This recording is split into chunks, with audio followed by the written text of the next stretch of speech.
Good evening दोस्तों, कैसे हैं आप सब। मेरे यूट्यूब चैनल में आप लोगों का स्वागत है।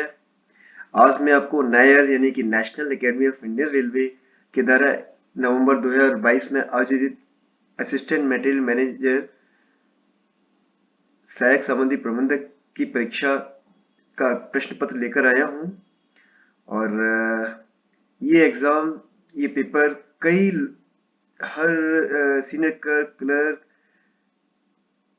इत्यादि स्टोर्स के एग्जामिनेशन में बहुत ज्यादा लाभप्रद साबित होगा, क्योंकि जो इसमें जो क्वेश्चंस हैं वो लगभग जनरली सभी में पूछे जाते हैं। उनका थोड़ा लेवल बढ़ता जाता है या घटता जाता है। तो चलिए चलते हैं एमएम के एग्जामिनेशंस के क्वेश्चन नंबर फर्स्ट पर चलते हैं। For which of the following item indent is place on the railway board. निम्नलिखित में से किसके लिए रेलवे बोर्ड को इंडेंट भेजा जाता है। Number 1 steel plate, SMPS base IPS, number 3 signalling cable, number 4 data logger. जो लोग परचेज में काम करते हैं देखा होगा उन्होंने एलपी के थ्रू या किसी दूसरे के माध्यम से सारा आइटम खरीदे होंगे। उनको ये अच्छी तरह पता होगा कि ये स्टील प्लेट्स रेलवे बोर्ड के द्वारा खरीदी जाती है। इंडेंट हम जो पीओ प्लेस होता है वो रेलवे बोर्ड के द्वारा ही होता है। ऐसा क्यों होता है इसके बारे में मैं अगले डिटेल वीडियो में आप लोगों से बात करूंगा, उसके मैं डिटेल में बताऊंगा। अब जाते हैं क्वेश्चन नंबर 2 की तरफ। Time left from the date of realization of need of equipment to the physical receipt of the material is termed as, यानी कि सामग्री की प्रतिपूर्ति की आवश्यकता से लेकर वास्तविक आपूर्ति में लगे समय, यानी कि जो एस्टीमेट शीट जो जनरेट होती है उस डेट से लेकर स्टोर की सप्लाई तक का जो समय को क्या कहते हैं। Option number 1 buffer time, no entry period, no contract period, no lead time. Yes, it is lead time, यानी कि एस्टीमेट शीट जनरेशन होने से लेकर मटेरियल की सप्लाई होने तक के समय को हम क्या कहते हैं, लीड टाइम कहते हैं। बफर टाइम या बफर स्टॉक के बारे में भी हम आगे बात करेंगे। Extra inventory kept on hand to the cater for default by the supplier and also to take care of fluctuation in demand is known as। आपूर्तिकर्ताओं द्वारा डिफॉल्ट और मांग में उतार चढ़ाव से निपटने के लिए भंडार में रखे गए अतिरिक्त स्टॉक को क्या कहते हैं। उतार चढ़ाव से निपटने का मतलब क्या हो गया, कभी हमारे पास कंजप्शन ज्यादा हो जाए या फर्म जो है मटेरियल लेट सप्लाई करे या किसी कारण से हमारे पास उस आइटम की कमी हो जाए, तो हम एक स्टॉक में स्पेयर थोड़ा बचा के रखते हैं उस कमी को। आपने घरों में भी देखा होगा, हमारी जो माताएं बहनें हैं वो क्या करती है कि किचन के अंदर सारे सामान रखती है, फिर थोड़ा थोड़ा बचा के और रखती है एक्स्ट्रा, कि अचानक खत्म हो जाए। उन्हें पता है कि जो आदमी को, जेंट्स को घर में बोलूंगी वो 1 हफ्ते में लाए, 15 दिन में लाए, 10 में लाए, तो तब तक क्या था, वो बचे हुए जो स्टॉक्स है उससे काम चलाती रहती है किचन के अंदर।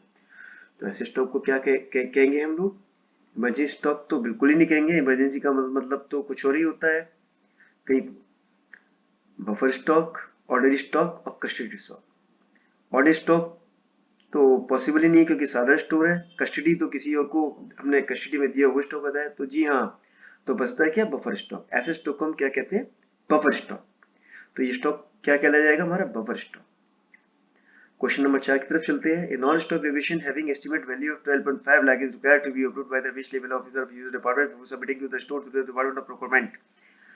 यानी 12.5 लाख रुपए की अनुमानित वैल्यू की नॉन स्टॉक मांग की खरीद के लिए स्टोर विभाग को जमा करने से पहले उपयोगकर्ता विभाग के किस स्तर के अधिकारी द्वारा अनुमोदित किया जाना है। तो देखिए, एमएसओपी 2018 में के तहत जो साइनिंग की जो पावर है मैं बताता हूँ आपको क्या है। जेएस ऑफिसर, नंबर पहले जाएंगे, जेएस ऑफिसर, इसको दी हुई है 25,000 तक, और एसएस ऑफिसर को दी हुई है 25,000 से 2 लाख तक, और जेजे ऑफिसर को दी हुई है 2 लाख से 15 लाख तक। तो हमारा जो आंसर है इसी में छिपा हुआ है, क्योंकि हमारी जो रिक्विजिशन है 12.5 लाख की है, और जेजे एससी की पावर भी क्या है, कितनी है, 2 लाख से 15 लाख तक। तो इसका आंसर क्या होगा, 2। अच्छा, चलते हैं एसएसजी ऑफिसर। ये 15 से 45 लाख के बीच में एसएसजी ऑफिसर की हो जाती है, ठीक है। तो हमारा इसका answer JG and SG officer 2 lakh से 15 लाख के बीच का। चलिए क्वेश्चन नंबर 5 की तरफ। Rating of knowledge stock aggregation is not required in case of sanction work where real estimate has been sanction and safety passenger necessity item above rupees 5 lakh other than safety passenger necessity item above rupees 2.5 lakh. Which of the above statements true? देखिए कि हम जो non safety item है उसमें हमें 2.5 लाख रुपए से ऊपर की जितनी भी रिक्विजिशंस हैं उनकी हमें वेटिंग करानी होती है। कितनी? अदर देन सेफ्टी 2.5 लाख से ऊपर की करानी होती है, पहली बात तो, यानी कि ये थर्ड क्वेश्चन सही हो गया। सेफ्टी पैसेंजर ऐसी आइटम ये अबव 5 लाख, ये गलत है। सेफ्टी एंड पैसेंजर की कितने से लाख के ऊपर है, कौन बताएगा, बताइए। 10 लाख। सेफ्टी एंड पैसेंजर ऐसी आइटम की 10 लाख से ऊपर है और इनकी कितनी है, 2.5 lakh. In case of sanction work where detail estimate has been sanction, जिसकी पहले से ही detail estimate has been sanction हो चुकी है तो उनकी वेटिंग की जरूरत नहीं है। देखिए मुझे थोड़ा सा डाउट है आंसर में, वैसे तो best of my information answer should be the correct statement of first and third, first and third. तो फर्स्ट एंड थर्ड कहीं है क्या? यस, इन क्वेश्चन नंबर 3 केवल फर्स्ट एंड थर्ड। फिर भी आप कमेंट बॉक्स में कमेंट करके ये जरूर बताइए क्या मेरा ये फिफ्थ क्वेश्चन का थर्ड सही है या गलत है, आप जरूर बताइए इसको प्लीज। टाइम हमारे पास कम है और बहुत ज्यादा टाइम लगता जा रहा है तो मैं थोड़ा फास्ट चलूंगा। विच इज और are the correct statement? PCM is not disbursing officer nor he is required to keep any general accounts of store transition of the railway or PCM duties in this aspect will be limited to the maintenance of numerical records of store in stock। देखिए ये दोनों ही statement correct होने चाहिए क्योंकि वो dispersing यानी कि पैसे बांटने के लिए ऑफिसर नहीं है, ना ही वो हिसाब किताब रखेगा स्टोर के ट्रांजेक्शन और रेलवे का। इन्वेंटरी कंट्रोल उसका सबसे बड़ा जो रोल है और दूसरा PCM duties in respect will be limited to the maintenance of numerical record of store, और उसकी ड्यूटी केवल न्यूमेरिकल रिकॉर्ड तक सीमित ही नहीं है। तो ये आप लोगों को क्या लगता है इसका भी मुझे कमेंट बॉक्स में बताइए। आंसर देखा जाए तो दोनों ही ठीक लग रहे हैं मुझे क्योंकि पीसीएम की ड्यूटी क्या है कि maintenance of numerical record of stores है। इन्वेंटरी कंट्रोल के अलावा सबका रिकॉर्ड रखना उसका काम है पीसीएम का, और बस डिस्ट्रीब्यूटिंग ऑफिसर भी नहीं है क्योंकि उसका काम वो फाइनेंस का है, पैसे कैसे बांटने हैं, किसको देने हैं, क्या खर्चा करना है, वो एक अलग चीज है। तो मेरे हिसाब से ये इसका आंसर बोथ स्टेटमेंट करेक्ट, यानी कि tube option first and second दोनों करेक्ट है। कमेंट बॉक्स में मुझे जरूर बताइए कि क्वेश्चन नंबर 6 का क्या करेक्ट आंसर है। अब क्वेश्चन नंबर 7 के चलते हैं। Which is not correct statement in respect of urgent stores. बहुत सुंदर, ये बहुत सरल है और आप सभी लोग आराम से जानते हैं, अच्छी तरह जानते हैं कि कथन सही नहीं है, ये पूछ रहा है। कथन सही नहीं है ये बताना है। इन वस्तुओं का निरंतर मांग से प्रेरित नियमित कारोबार नहीं होता, ये कथन बिल्कुल सही है क्योंकि ये कांस्टेंट डिमांड नहीं रहती है आइटमों की। इनके एग्जाम्पल में बताऊंगा क्या होते हैं इनके example. These item ordinary wear out और रिक्वायर रिन्यूअल, ये सही नहीं है। क्यों? क्योंकि आमतौर पर खराब हो जाते हैं, गलत बात है, नहीं होते, और या नवीनीकरण की आवश्यकता होती है, ये भी गलत है। क्यों गलत है? करेक्ट आंसर का दो ही है, मुझे यही लग रहा है। ये आइटम आसानी से प्राप्त नहीं होते, ये भी गलत है। नहीं, ये बिल्कुल सही है क्योंकि ये आइटम आसानी से प्राप्त नहीं होते हैं। ऐसे स्टोर संबंधित स्टॉक कार्ड को ई अक्षर के द्वारा किया जाना चाहिए, बिल्कुल ई के द्वारा नामित करना चाहिए। इसका जो करेक्ट आंसर है वो यही है, these item ordinary wear out और रेनेबल। ये आइटम आमतौर पर खराब हो जाते हैं, नवीनीकरण की आवश्यकता, ये बिल्कुल गलत है। अब एग्जाम्पल के तौर पे देखिए कि अग्निशामक यंत्र यानी कि फायर एक्सटिंग्विशर।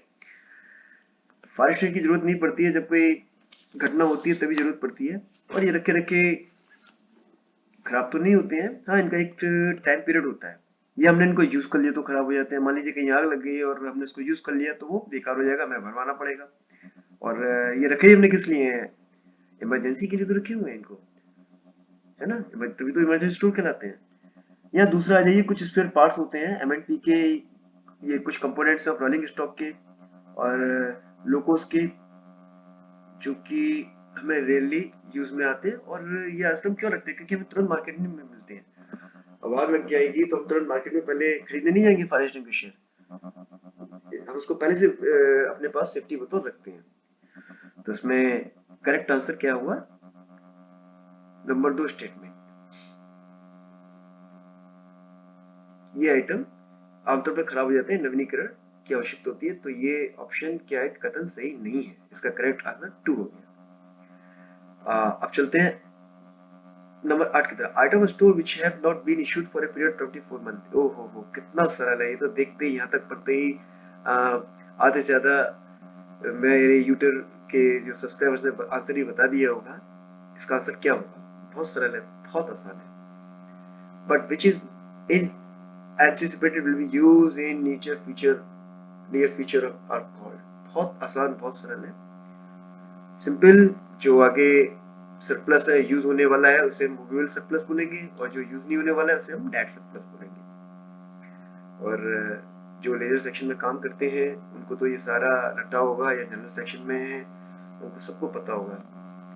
अब टाइम ना लेते हुए हम क्वेश्चन नंबर 9 की तरफ जाएंगे। पीएल नंबर 82 मैन ग्रुप 82 और सब ग्रुप 11 किस श्रेणी का आइटम है। अब देखिए, जो 77 टू 99 सारे हमारे जनरल आइटम्स हैं, पहली बात। और उसमें 81, 82, 86 जनरल स्टोर्स आइटम है कवरिंग एसिड एंड केमिकल। जो दवाइयां हैं हमारी क्या होती है, केमिकल में आती हैं। तो 81, 82 और 86 ये तीनों ग्रुप है हमारे केमिकल्स के हैं। तो इसमें जो 82 ग्रुप है तो नेचुरली किसका होगा, diesel, locomotive part, pension, paints, animal, अस्पताल के उपकरण, फार्मास्यूटिकल्स, दवाइयां वगैरह, ये सारे इसका हो गया नंबर 3। इंस्ट्रूमेंट्स हैं, फार्मास्यूटिकल्स, अस्पताल के उपकरण, फार्मास्यूटिकल्स यानी दवाइयां वगैरह के जो आइटम्स हैं वो हमारा नंबर 3 में आ जाएंगे। Acid 86 which is a correct statement. As per Indian contract act 1872 1872 के अनुसार सारे एग्रीमेंट कॉन्ट्रैक्ट नहीं हो सकते, लेकिन सारे के सारे जो कॉन्ट्रैक्ट है वो एग्रीमेंट होते हैं। सबसे पहले हम क्या आते हैं, दो पार्टी के बीच में एग्रीमेंट होता है, और एग्रीमेंट से वो कॉन्ट्रैक्ट होता है। कॉन्ट्रैक्ट कब बनता है, जब उसके अंदर 4-5 चीजें कंपोनेंट हो। कि पहली बात तो they should not B, the contract should not B forceful, legal होना चाहिए। क्या होना चाहिए, लीगल। ऐसा नहीं होना चाहिए कि अगर मैं 5 रुपए लॉटरी में हारा या ये हुआ, यानी कंडीशनल नहीं होनी चाहिए। और सरकार के द्वारा सारे इन्फोर्स होने चाहिए, there should not be any caution. तो सभी कॉन्ट्रैक्ट सभी एग्रीमेंट कॉन्ट्रैक्ट नहीं हो सकते, लेकिन सभी कॉन्ट्रैक्ट क्या होते हैं, अपने एग्रीमेंट होते हैं। क्योंकि फर्स्ट सबसे कॉन्ट्रैक्ट होने से पहले क्या होता है, एग्रीमेंट होता है, इसके बाद कॉन्ट्रैक्ट बनता है। सपोज मैंने कोई प्लॉट लेना है, मकान लेना है, तो सबसे पहले हम दोनों एग्रीमेंट करेंगे कि मैंने इतने रुपए में मकान खरीदना है और उसको इतने रुपए मकान बेचना है। तो हम लोग क्या करेंगे, पहले एग्रीमेंट बनाएंगे, उस एग्रीमेंट के बिहाफ पर हम लोग लोन के लिए या आगे फर्दर प्रोसीडिंग करेंगे। और सपोज इसके बीच हम लोगों के बीच में डिस्प्यूट होता है, तो हमारा वो क्या है कि वो एग्रीमेंट खत्म भी हो सकता है, टूट सकता है, यानी वो कॉन्ट्रैक्ट होने से पहले ही वो सारा खत्म हो गया। तो कौन सा सही कथन है, all contracts are agreement but all agreement need not to be contract. तो ये बिल्कुल करेक्ट है कि सभी कॉन्ट्रैक्ट एग्रीमेंट होते हैं, और जरूरी नहीं है कि सभी एग्रीमेंट कॉन्ट्रैक्ट हो। All contracts are agreement and all agreement are contract, ये बिल्कुल गलत है। ये सभी कॉन्ट्रैक्ट एग्रीमेंट नहीं हो सकते, और सभी एग्रीमेंट कॉन्ट्रैक्ट नहीं हो सकते। All agreement are enforceable law, ये भी गलत है। जरूरी नहीं है कि एग्रीमेंट वो एनफोर्सेबल लॉ हो। हाँ, contract must be enforceable law, अगर वो कॉन्ट्रैक्ट हो गया है तो वो एनफोर्सेबल लॉ होगा, आपका एग्रीमेंट नहीं होगा। क्योंकि agreement and contract are govern by separate law, ये भी बिल्कुल गलत है कि कोई सेपरेट लॉ के द्वारा, दोनों इंडियन कॉन्ट्रैक्ट एक्ट 1872 के द्वारा ही लागू होते हैं, इन्फोर्स होते हैं। अब हम चलेंगे क्वेश्चन नंबर 11 की तरफ। पैरा 1502 और finance terms and condition deals with, जो इनका जो पैरा 1502 है उसमें क्या दिया है कि कन्यानी का जो राइट ऑफ रिजेक्शन का है, मैं एक्चुअली 14 मिनट हो गए हैं और टाइम ज़्यादा बढ़ रहा है तो मैं जल्दी जल्दी करूँगा। जो 1502 है वो सीधा कन्यानी राइट ऑफ रिजेक्शन से रिलेटेड है। अब आ जाते हैं which is the correct statement in case of rate contract. सीधा सीधा मैं बताऊं कि जो रेट कॉन्ट्रैक्ट में केवल रेट्स फिक्स होते हैं और रनिंग कॉन्ट्रैक्ट में rates and quantity both are fix. तो इसका हो गया answer, only rate is stipulated, केवल रेट फिक्स होते हैं, क्वांटिटी नहीं होती है। रेट कॉन्ट्रैक्ट में केवल रेट और रनिंग कॉन्ट्रैक्ट में rate and quantity both are fix.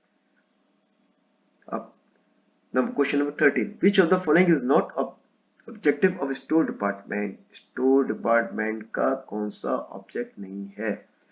To procure material at lowest price, बिल्कुल नहीं है। क्या लोएस्ट प्राइस में घटिया माल मिल रहा होगा तो हम घटिया माल लेंगे? बिल्कुल नहीं। तो procure material at lowest price बिल्कुल भी नहीं है। लोएस्ट प्राइस, कौन से लोएस्ट प्राइस पे? कोई घटिया माल दे रहा है, लेंगे? नहीं लेंगे। हाँ, हम लोएस्ट प्राइस पे कौन सा माल लेते हैं? जो हमारे धारा, खाली लोएस्ट माल नहीं, L1 जिसे हम कहते हैं ना lowest among the technically suitable, जो टेक्निकल सुटेबल है उनमें जो लोअर होगा वो लेंगे, खाली लोएस्ट प्राइस पे नहीं लेंगे। ठीक है, जल्दी करेंगे, टाइम बहुत ज्यादा हो रहा है। Question number 14, which of the following is not a material of inspecting agency. आप सबको पता है, सबको जानते हैं, आरडीएसओ है, डीओआई है, राइट्स है। आईआरटीएस तो बिल्कुल ही नहीं है, आसान है, ज्यादा टफ नहीं है। अब आ जाते हैं क्वेश्चन नंबर 15 की तरफ। For supply of tender, A tender committee constitute for tender valuing, ये सभी को पता है, सभी जानते हैं कि इसका आंसर 50 लाख। साथियों, हो सकता है कि मैं कहीं गलत ना बता जाऊं, अगर आपको लगता है कि कहीं मैं गलत बता रहा हूं तो उसको कमेंट बॉक्स में जरूर मेंशन करें please. 16, when only one offer is received against immediate tender, what is the normal course of action? देखिए साथियों, जो लोग परचेज सेक्शन में काम कर रहे हैं उनको जरूर पता होगा कि जब भी हमारे पास लिमिटेड टेंडर में कोई एक ऑफर आता है तो हम क्या करते हैं? सिंपली क्या करते हैं? उसे टेंडर करते हैं। नॉर्मल कोर्स ऑफ एक्शन, उसको क्या करते हैं? टेंडर करते हैं, यानी fresh tender should be invited. क्या होना चाहिए? Fresh tender should be invited. Offers could be accepted by PhD, बिल्कुल नहीं। Case should be drop and open tender should be, बिल्कुल नहीं। Offer should be accept provide the offer is pass supplier, ये भी नहीं। क्या होना चाहिए? सिंगल ऑफर आता है हमेशा, उसको दोबारा टेंडर करना चाहिए। Fresh tender should be invited करना चाहिए। अब आते हैं question number 13, 30% quantity option clause should be nominally including store tendering value above rupees 1.5 crore. जो 30% क्वांटिटी ऑप्शन क्लोज होता है वो किसमें होता है? इंक्लूड किया होता है 1.5 करोड़ में होगा इसका आंसर। ये दीजिए डिनाइल क्लॉज। देखिए परचेज सेक्शन में जो लोग काम कर रहे हैं उन्होंने टर्म पढ़ा होगा, DP extended with LD and DC. DP को बढ़ाया जाता है एलडी के साथ और डीसी के साथ। तो इसका आंसर मेरे सेंटेंस में छुपा हुआ है डीपी एक्सटेंशन।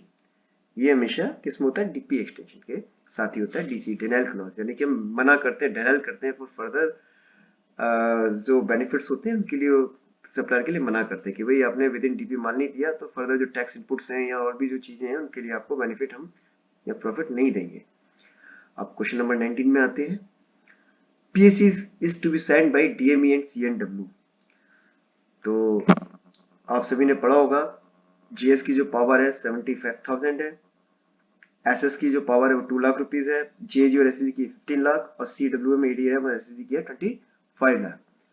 तो PSC is to be signed by DME for the procurement of spare parts of it will look up to the what value can be signed PSE। अब आ जाओ डीएमई। डीएमई जो officer है वो आपका divisional mechanical engineer, और या CNW department हो गया।